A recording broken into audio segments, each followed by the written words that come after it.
Hello, I'm Helena, and I'm going to tell you about some of the things our Eco Church group has done. So we're part of the Parish Church here in the village, and we started the group because we care for God's creation, our planet, and are concerned about the damage we're doing. So we started by looking at our buildings, our church and our church hall, and we've made them as energy efficient as possible. So one of the big projects there was to put the solar panels on the church hall roof. If you look at the roof, you might not notice them because they actually look like roof tiles, which is great.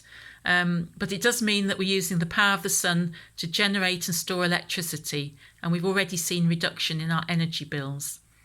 Then the churchyard. There's a lot of land up there, and it's a host to ecosystems.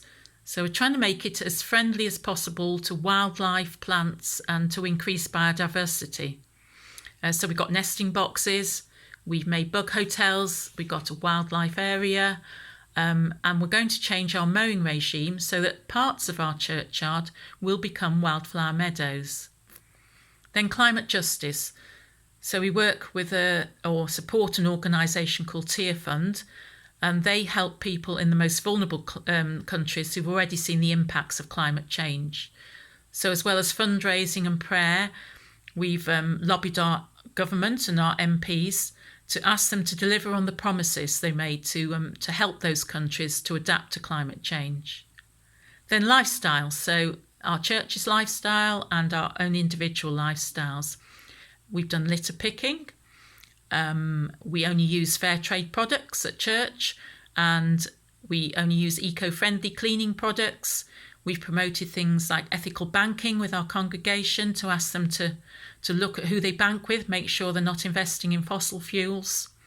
2 weeks ago, we had the Green Festival in Rawton, which gave ideas and inspiration on sustainable living.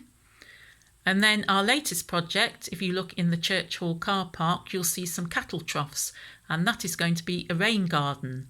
So it manages the rainwater runoff, and it means that the water filters more slowly into the ground and therefore is less likely to cause flooding. So that's just a flavour of some of the things that we've done as our Eco Church group.